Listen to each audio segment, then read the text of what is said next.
राष्ट्रीय पेयजल जलापूर्ति योजना अंतर्गत धुतुम गांव में जलकुंभ का निर्माण किया गया है। इस जलकुंभ का उद्घाटन गांव की महिलाओं के हाथों किया गया। तो धुतुम ग्राम पंचायत के माध्यम से बनाई गई स्कूली इमारत का उद्घाटन पूर्व नगराध्यक्ष जय म्हात्रे के हाथों किया गया।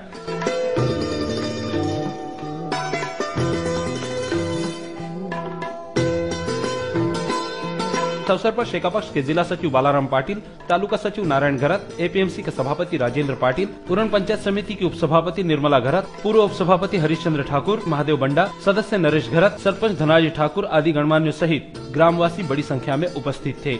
इस अवसर पर धनाजी ठाकुर की सराहना करते हुए बालाराम पाटिल ने कहा कि धनाजी ठाकुर ने सिर्फ रायगढ़ के लिए ही नहीं बल्कि राज्य और देश के लिए भी आदर्शवत विकास कार्य किए हैं। अतिशय उत्तम असा कार्यक्षम कारभार धनाजी ठाकूरांनी त्यांच्या सहकार्याने या ठिकाणी केला।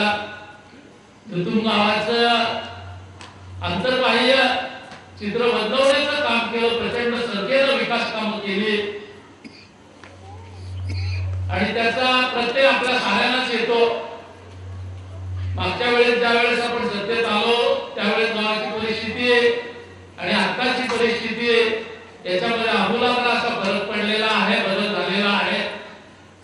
रायगड जिल्हा परिषदेमध्ये असलेल्या शेतकरी कामगार पक्षाच्या सत्तेचा वापर करत, उभीन ग्रामपंचायतीच्या सत्तेचा वापर करत, ग्रामपंचायतीचा मिळालेला टॅक्स असेल, इतर आंदोलनं असतील, यांचा अतिशय चोखंदळ काटेकोर वापर त्यांनी केला।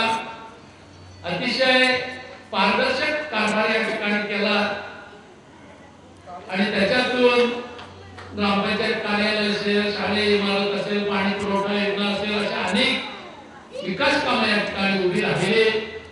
सत्ताचक्राचे आवर्तन होतच असतात, निवडणुकीच्या राजकारणामध्ये हार जीत या गोष्टी होतच असतात, पण जरी आपण निवडणूक हरलो असलो तरी शेतकरी कामगार पक्षाच्या सत्ता काळात झालेलं काम हे विरोधकांनाही पुसता येणार नाही, ती कामं जागच्या जागी राहणार आहेत।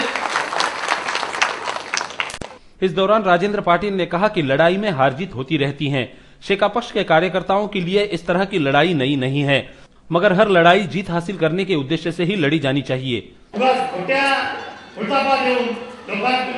फार काही वेळा होऊ शकत नाही, म्हणून मी सांगतो, एक उदाहरण देतो की मागे जिल्हा परिषदेच्या निवडणुकीमध्ये धुतुम ग्रामस्थांनी गावचा उमेदवार म्हणून काही तुम्ही एखाद्याला मतदान केलं असेल तर तुम्हाला पाठवता प्रचारामध्ये वेळ तुम्हाला आले असेल, त्याच्यापुढे अजून ठाकूर विनंती करेन की कुठल्याही प्रकारे काँग्रेसची अवलाद या अक्कलमाही अवलाद असते, याला कुठल्याही प्रकारे तुम्ही मतदान करू नका।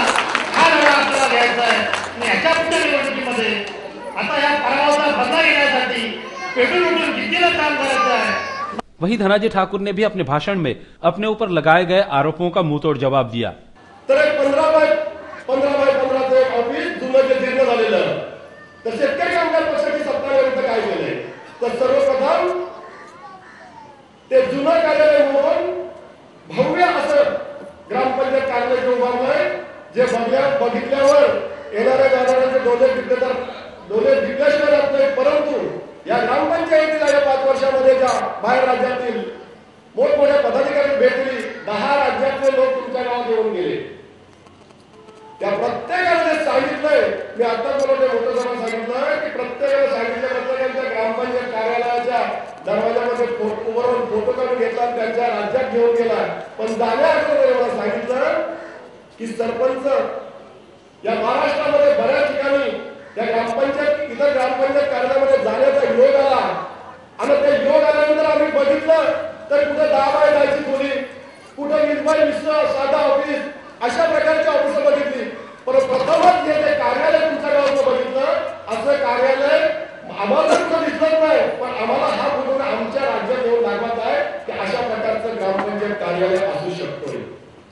आता हे काम शेतकरी कामगार पक्षाच्या माध्यमातून मी जरी सरपंच असलो, माझ्याबद्दल जरी मला मोठं सांगितलं असलं तरी तसं ते नाही।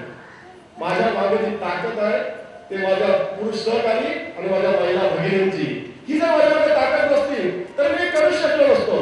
ठीक आहे, माझ्याकडे स्टेरिंग आहे, मी गाडी चालवायची आहे, मी तो प्रयत्न केला, पण त्यामध्ये बसणारे सुद्धा प्रवासी तेवढे चांगले होते का मला त्याला कुठं कमी पडून दिलं नाही आणि ती गाडी टिकावण्याचं काम केला। परंतु थोडीशी गाडी आपली आज या ठिकाणी काँग्रेसवाल्यांनी एक चुकीचं काम करून अडवलेले आहे.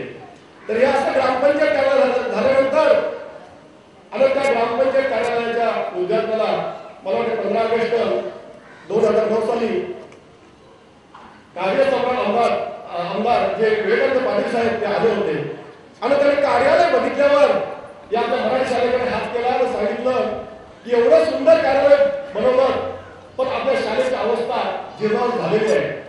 जसं कार्यालय बनवलं तसंच नाही पण त्या अनुषंगानं आपल्या शाळेची इमारत जुनी झाली ती नवीन शाळेची इमारत होती अशा प्रकारची भावना माझ्या आमदारांनी जाहीर सभेमध्ये व्यक्त केली आणि बरोबर त्याच वेळी ठरवलं काही का होत नाही.